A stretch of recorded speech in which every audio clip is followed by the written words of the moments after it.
Muy buenas noches. Tenemos la lectura de la liturgia de la palabra del día martes 10 de septiembre de la 23ª semana del tiempo ordinario, ciclo B. Vamos a ver nuestro misal.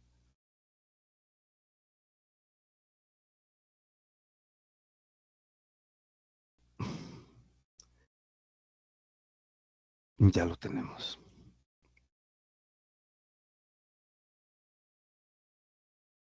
Bueno, aquí tenemos ya nuestra página. Martes 10 de septiembre, ¿no? Bueno, entonces vamos a continuar con la primera lectura. Recuerden que estamos leyendo la primera carta del apóstol San Pablo a los Corintios. Y a continuación tenemos el capítulo 6, versículos del 1 al 11. Bueno, entonces les dice San Pablo a los Corintios: Hermanos, ¿hay alguien entre ustedes que, teniendo un pleito con otro, se atreve a llevarlo a juicio ante los impíos y no ante los santos?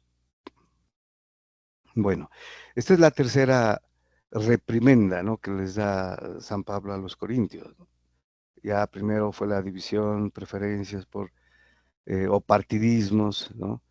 Luego lo de el adulterio, ¿no? Y, y ahora viene el hecho de que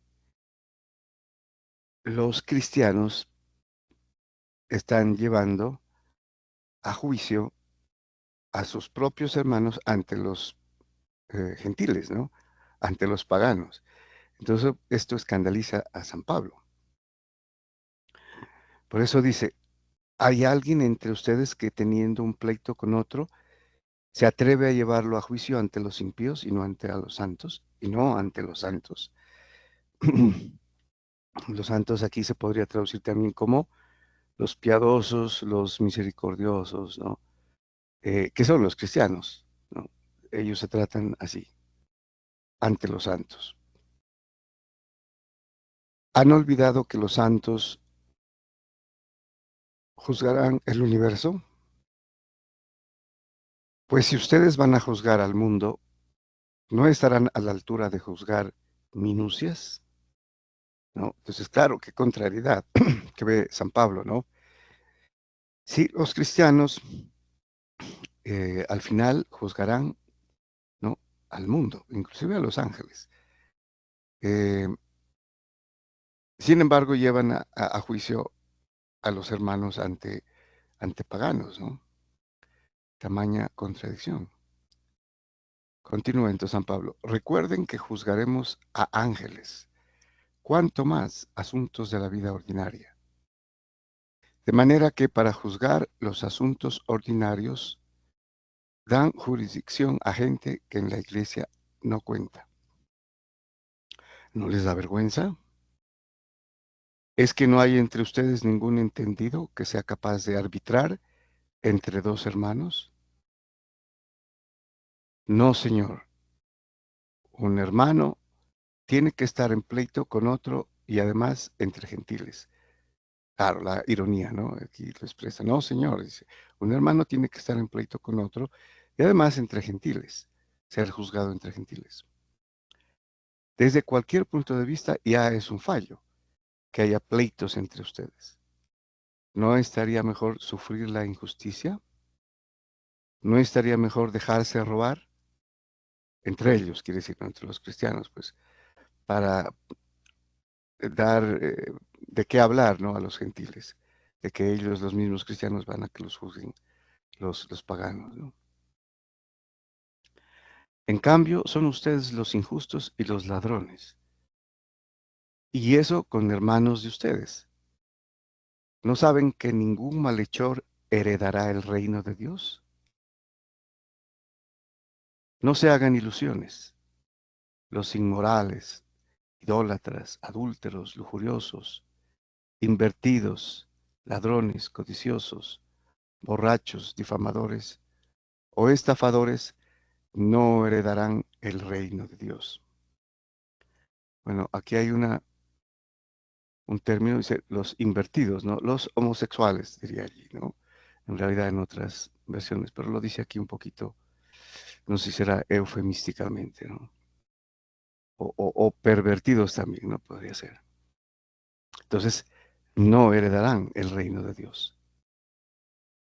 Así eran algunos de ustedes antes de serse cristianos, pues eran todo eso, ¿no?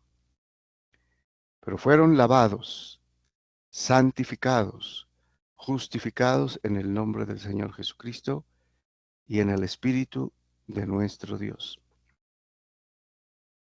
Aquí se refiere al bautismo, ¿no? Por el cual entran en comunión con la iglesia, se hacen parte del cuerpo místico de Cristo y entonces al pertenecer a Cristo, se han lavado, ¿no? De sus pecados, se han santificado, justificados en el nombre del Señor Jesucristo, que quiere decir en la persona, ¿no? De Jesucristo y en el Espíritu Santo, ¿no? Nuestro Dios. O sea, nada más ni nada menos. Y entonces están los corintios, eh, ¿no? Yéndose a hacer juzgar por los paganos. Entonces eso les reprocha eh, enfáticamente, ¿no? San Pablo. Muy bien. Vamos al Salmo responsorial. Tenemos el Salmo 149, que sería el último, ¿no? Bueno, el antepenúltimo o el penúltimo. Versículos del 1 al 6a y el 9b. Y el responso es, el Señor ama a su pueblo. Bueno, este es eminentemente mesiánico, ¿no? Este salmo. El salmista va a pronunciar eh, en varios versos, ¿no? Algo relacionado con el tiempo mesiánico, con la iglesia. Por eso empieza diciendo, canten al Señor un cántico nuevo, nuevo, ¿no?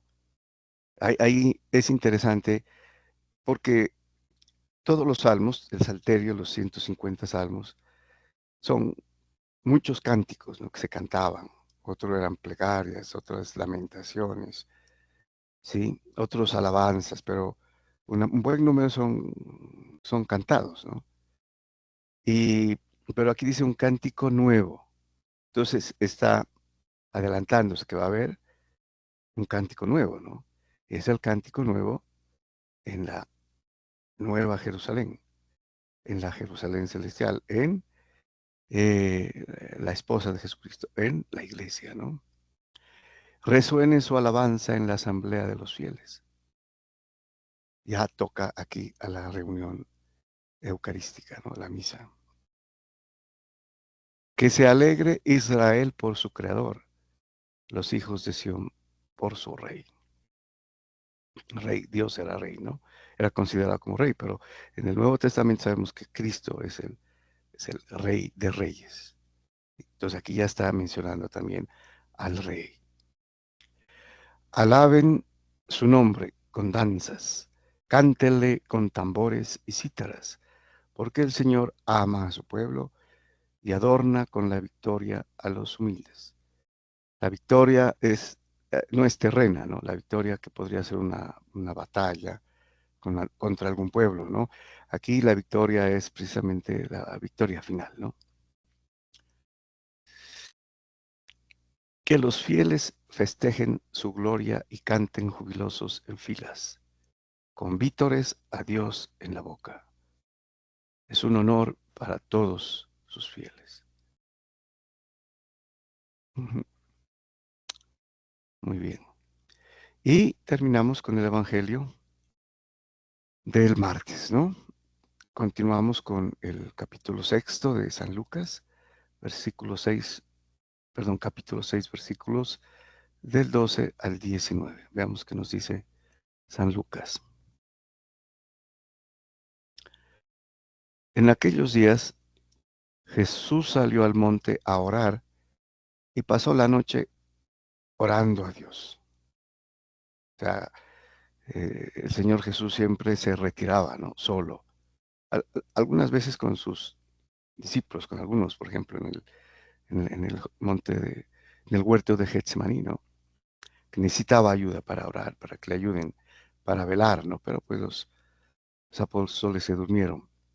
Entonces, este era algo, es un patrón, ¿no? La oración del Hijo del Hombre, ¿no? Dios humanado. Cuando se hizo de día, llamó a sus discípulos, escogió de entre ellos a 12, a los que también nombró apóstoles. Uno se puede preguntar, bueno, este es el resultado de la oración de Jesucristo, ¿no? Sí, fue al monte a orar. ¿Y cuál sería su oración que tenía tan grande decisión, ¿no? Porque iba a escoger a sus apóstoles, a sus discípulos, que serán los 12 apóstoles, ¿no? Y entonces dice, escogió, aquí es importante la palabra escoger. O sea, el mismo Dios escogió 12. ¿Mm? Ahora, libremente, posiblemente, ¿no? ¿Qué vio en ellos? Una buena pregunta, ¿no? No eran grandes escribas, fariseos, ¿no? Doctores, no, sacerdotes, no eran. Eran pescadores, ¿no? Todos. Trabajadores, ¿no? Digamos campesinos y letrados, ¿no? Vivían del diario prácticamente. De entre ellos a 12, de entre todos sus discípulos, que era un grupo posiblemente más grande, mucho más grande, escogió él a 12, él los escogió. Y aquí sigue, a los que también nombró apóstoles, los nombró, ese es importante el término, ¿no? Porque es como nombrarlos en un cargo, no como en otras versiones que se los llamó apóstoles, ¿no? Apostoloi en griego, que quiere decir enviado, ¿no? Los nombró, es como si fuera jurídicamente, ¿no? Los nombró, los estableció apóstoles, enviados, que es el significado de apostoloi en griego, ¿no? Y continúa, Simón, al que puso de nombre Pedro. Bueno, sin embargo, en la versión griega dice lo mismo que a los apóstoles, nombró apóstoles. Simón, al que nombró Petra, que es roca, ¿no? Lastimosamente en esta versión se puso el nombre como bautizar, ¿no? Pero en realidad lo nombró también, ¿no? Es el mismo término en griego, eh, onomazo, ¿no? Onomazo, de onoma, nombre, ¿no? Entonces utiliza el mismo término que a los apóstoles, los nombró, ¿no? Es como establecer unos cargos, oficinas, ¿no? Para cada uno, un oficio. Y Simón al que nombró Petra, o sea, roca, ¿no? Ya sabemos por qué. Y Andrés, aquí lo interesante es que va mencionando de dos en dos, ¿no? Pedro y Andrés, su hermano. Santiago, Juan, Felipe, Bartolomé, Mateo, Tomás, Santiago el de Alfeo, Simón llamado el Celote, Judas el de Santiago y Judas Iscariote, que fue el traidor. Interesante, ¿no? Porque, a ver, Cristo mismo, verdadero Dios y verdadero hombre, escogió, seleccionó 12. Él lo dice en un pasaje. Y uno era un diablo. ¿Mm? Pero no porque iba a hacerlo, ¿no? Sino porque, pues, eh, Judas escogió ese camino, ¿no? Que fue traidor. Entonces, no nos admiremos de, en el mismo clero, ¿no? Hay Judas, ¿sí? Hay traidores también, ¿no? Sí, ni el mismo Cristo, digámoslo, ¿no? Así, entre comillas, se libró de escoger un traidor, ¿no? Entonces los hay. Después de bajar con ellos, se paró en una llanura con un grupo grande de discípulos y una gran muchedumbre del pueblo, procedente de toda Judea, de Jerusalén y de la costa de Tiro y de Sidón, ¿no? Que es un territorio pagano, en la costa, ¿no? En la costa del Mediterráneo. Venían a oírlo y a que los curara de sus enfermedades. Los atormentados por espíritus inmundos quedaban curados, y toda la gente trataba de tocarlo, porque salía de él una fuerza que los curaba a todos. O sea, no era fetichismo, ¿no? Que sea, el ejemplo tenemos en la hemorroísa, ¿no? Que ella pensó en sus adentros, si logro tocar la orla, el filo del manto del Señor, ¿no? Me curaré. Vemos que la materia también comunica, ¿no? La gracia del Señor, los elementos, ¿no? Muy bien, muchas gracias y bendiciones.